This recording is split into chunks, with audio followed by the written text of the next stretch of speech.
Voltamos com a cobertura do Folha no Ar, primeira edição. Agradecemos mais uma vez a presença do Dr. Cristiano Miller, presidente da OAB, vice-reitor do Uniflu.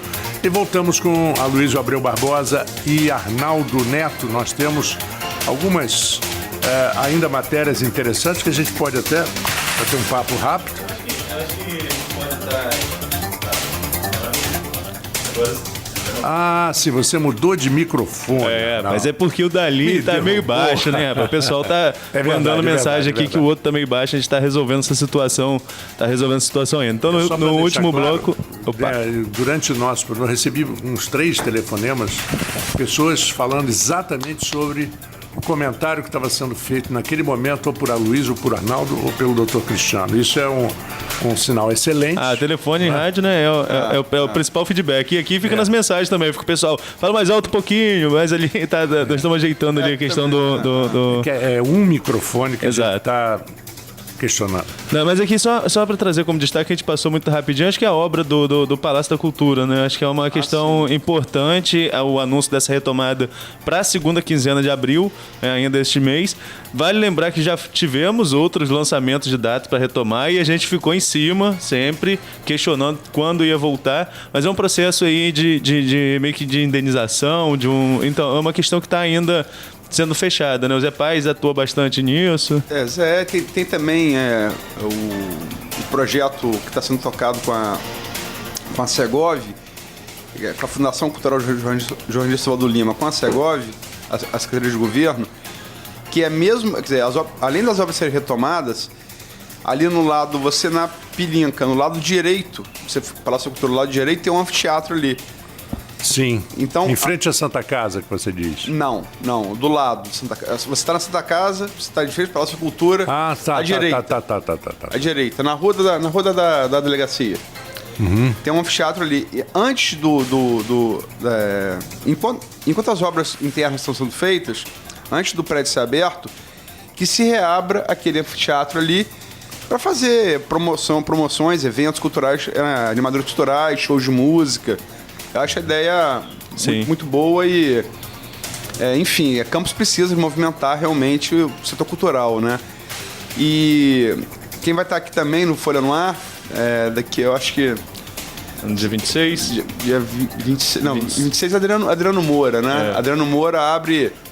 O professor Adriano Moura vai abrir a participação porque a gente vai trazer aqui, como falei, políticos, juristas... religiosos. Absolutamente eclética. E Adriano, de 26, ele abre, que é uma figura muito importante da cultura da cidade, afinal é poeta, é dramaturgo, é professor de literatura. E a partir dele vão abrir mais essa participação de pessoas ligadas à cultura. Mas a Cristina Lima também vai estar nisso, que é presidente da fundação, né? Uhum. Eu acho que vai poder falar um pouco melhor sobre esses projetos. Amanhã nós temos já definição do nosso entrevistado? Amanhã temos, lógico, Jorge Gomes Coutinho. Jorge Gomes Coutinho. Já falamos aqui. Falamos. Eu quero relembrar para o nosso ouvinte agora, que está ouvindo agora. Jorge Gomes Coutinho, que é um dos que está aí comentando, fazendo análise desses 100 dias aí do governo Bolsonaro Witzel, porque Campos é aquela coisa, Campos se orgulha de ser um polo universitário. E Campos, ao mesmo tempo, é uma cidade que votou majoritariamente em Witzel e Bolsonaro, respectivamente, governador e presidente. Então, como que esses acadêmicos veem esses 100 primeiros dias? O Jorge Gomes Coutinho, sociólogo e cientista político da UF, foi um dos que opinou, vai estar aqui amanhã, e na sexta-feira, fechando a programação da semana, outro desses acadêmicos, que é o Igor Franco, professor de economia da Estácio. Até porque a gente traz duas posições ideológicas, né? O Igor, o Jorge, que vem amanhã, um pensamento político mais à esquerda, e o Igor, que vem na sexta, é mais à direita, né? Sendo uma convivência pacífica, é sempre muito interessante, né? Sobretudo reforça o espaço democrático aqui. Claro. A democracia é exatamente isso, que a gente sempre fala, de você poder externar a sua opinião, passível de críticas, mas não de agressões, né? Assim, isso com as redes sociais aí hoje está muito difícil. Tá difícil. Muito difícil. Mas vamos com a Paula lá? Vamos sim, vamos direto à redação. O Paulo Vinheron já está aqui na linha, vai falar com a gente. As principais notícias dessa manhã em folha1.com.br. Bom dia, Paula. Bom dia, Arnaldo. Bom dia, Luiz e Marco Antônio. Bom dia a todos os ouvintes. Vamos aos destaques de hoje. O Rio de Janeiro permanece em estágio de crise há mais de 30 horas devido às fortes chuvas que atingem o município desde a noite de segunda. O temporal deixou 10 mortos, incluindo uma criança de 6 anos, avenidas interditadas, escolas sem aulas e destruições em diversos bairros. As chuvas já são consideradas as mais fortes dos últimos 22 anos, de acordo com o site Clima Tempo. A Defesa Civil informou que foram feitos mais de 2.000 atendimentos em toda a cidade. A previsão para hoje é de chuvas fracas a moderadas, com possibilidade de pancadas fortes em alguns momentos. Apesar da situação do Rio, não há riscos para campos. E devido aos estragos na capital, o governo do estado determinou ontem a criação de um gabinete de crise. Wilson Witzel colocou à disposição dos prefeitos toda a estrutura da administração estadual. Na tarde de ontem, em reunião entre o governador e diversos secretários, foram discutidas medidas emergenciais para diminuir os impactos causados pelas chuvas. Witzel afirmou que o estado prestará assistência às famílias de todas as vítimas. Em Campos, o Centro Dia do Idoso está com novos horários para marcação de consultas. A partir do dia 15, o atendimento será das 2 às 5 da tarde. Para o agendamento da consulta, é preciso que sejam apresentados documentos de identidade, CPF e cartão do SUS. O Centro Dia do Idoso está localizado na Travessa Santo Elias, número 40, Carioca, em Guarulhos. E novidade para motoristas. O governo federal vai apresentar um projeto de lei para ampliar a validade da Carteira Nacional de Habilitação de 5 para 10 anos. A proposta também deve alterar a pontuação máxima acumulada por infrações.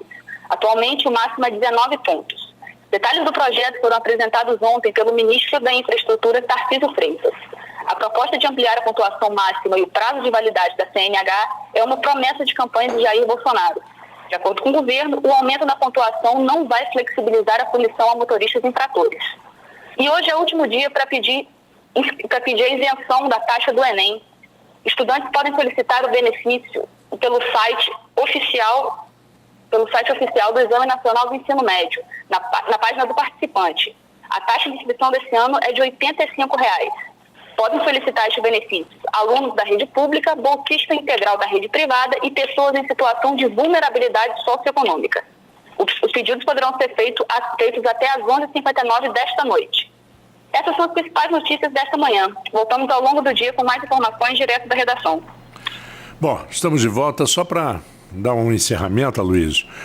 Nós vimos uma chuva no Rio de Janeiro que durou, na verdade, hoje é quinta? Hoje é quarta. Não, hoje é quarta. Foi na segunda-feira, segunda para terça. Foi 24 horas de chuva, sendo que umas 10 horas de chuva forte. Em 1966 e 1967, no Rio de Janeiro, foram 2 anos que tiveram 2 enchentes na sequência. A de 66 foi um pouco mais suave, mas a de 67 foi devastadora. Foram 3 dias de chuva sem parar. E as consequências foram muito graves, realmente, né? Então, muita gente fala sobre isso é problema do aquecimento, disso, daquilo, mas isso já acontecia nos anos 60, nos anos 70, nos anos 50, nos anos 40. E a gente vê nesse tempo todo o Rio de Janeiro não preparado para as consequências, né? Para o pós. O que você acha? Acho que não sei, lógico que se acontecer, vai falar, acontecia. Hoje se chega à conclusão, estava lendo um estudo recente, que ali no século XVIII, o mundo, né, teve um pequeno período glacial. E os estudiosos hoje chegaram à conclusão de que isso foi fruto do desmatamento provocado pela chegada do europeu na América. Né? Isso gerou ali no século XVI, XVII, isso vai gerar uma pequena era glacial no século XVIII. Daí uma das causas, por exemplo, da derrota de Napoleão na Rússia, pegou um inverno muito rigoroso. Mas, enfim, vi muito chocado as cenas, porque o Rio tem uma característica que nós, felizmente, aqui não temos. O Rio, a gravidade atua de maneira muito forte, porque demais, é morro demais, e pede morro. E mar. Morro e mar, quer dizer, aquele pequeno... O Rio é um pequeno Chile, né? Entre a montanha e o mar, né? Verdade, um rodapé entre a montanha e o mar.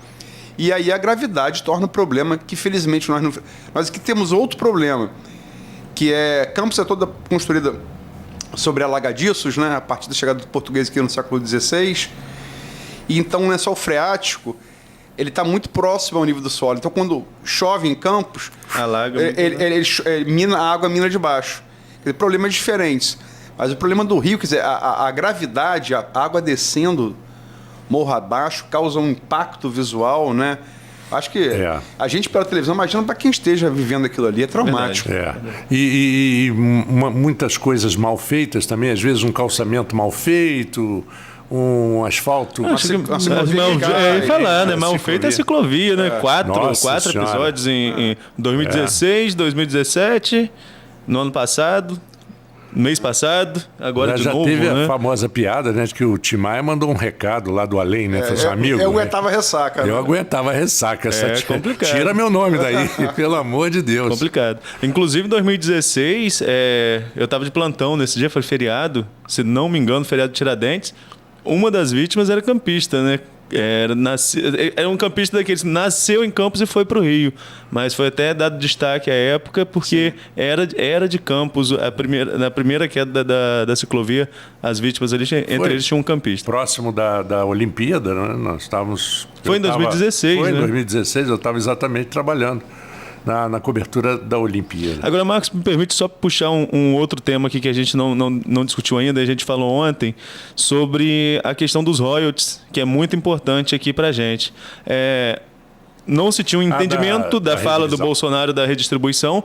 Ontem nós fomos atrás, falamos com... Alguém entende? A ANP, é justamente isso. Tentamos a ANP, tentamos o próprio Palácio do Planalto, tentamos uma explicação no Planalto. Chega lá, jogaram para Minas Energia, tentamos com Minas Energia, jogou para Economia, tentamos com Economia e não conseguimos resposta nenhuma.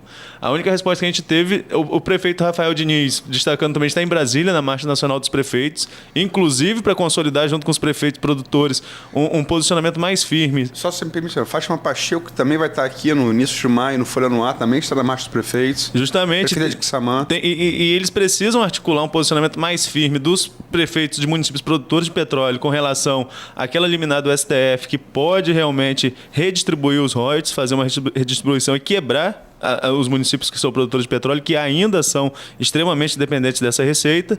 E aqui nós ouvimos um representante local agora me foge o nome, deixa eu ver se consigo pegar o jornal aqui para dar uma olhada, que ele fala sobre qual é o posicionamento ali do Bolsonaro. Se aquilo for com relação à partilha da verba que a União recebe pelo pré-sal, é ótimo para o município, para todos os municípios, até porque você vai aumentar aí a arrecadação de todo mundo. Você vai dividir o que ia para a União para todos os municípios. Agora, se for redistribuição no geral, aí realmente é uma questão que traz muita preocupação para Campos e para toda a região. Quem falou sobre isso foi o superintendente de Ciência, Tecnologia e Inovação de Campos, que é o Romeu e Silva, e avalia como positiva a proposta se for a redistribuição da fatia da União com relação ao pré-sal para todos os municípios.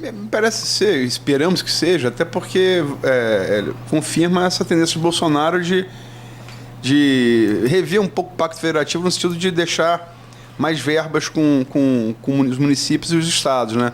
E até porque, se fosse em relação à partida, não cabe poder executivo. Isso está no judiciário. Justamente. Uma liminar pendurada da ministra Carmen Lúcia, né? E que pode ser jogada a qualquer momento. O Paulo Guedes fala muito claramente em divisão do pré-sal. O problema é que quando o presidente vai falar, fica muito vago. Ele fala de uma forma de partilha de royalties que, pra gente que tem essa preocupação dessa liminar que suspende, cria uma certa instabilidade. Tanto é que a gente ouviu o Wellington no primeiro momento, o Wellington Abreu lá de São João da Barra, que tem bastante conhecimento nessa área. Como eu já falei aqui em outra oportunidade, é uma fonte que a gente sempre recorre nessa questão de petróleo e gás. E o Wellington mesmo ficou confuso se poderia ou não ser referente à questão da partilha. Mas ficar confuso é uma tônica nesse início de governo, nesses 100 dias de Eu acho que devíamos contratar, nós que queremos entender, um tradutor de Libras, porque boa. É melhor, para ver se a gente entende o que eles falam, né? Bom, são 8 horas e 53 minutos. Obrigado a Luiz Abreu Barbosa, obrigado a Arnaldo Neto. Agradeço mais uma vez, embora já não esteja aqui, a presença do Dr. Cristiano Miller. O Folha no Ar, primeira edição, volta amanhã a partir das 7 da manhã, na quinta-feira.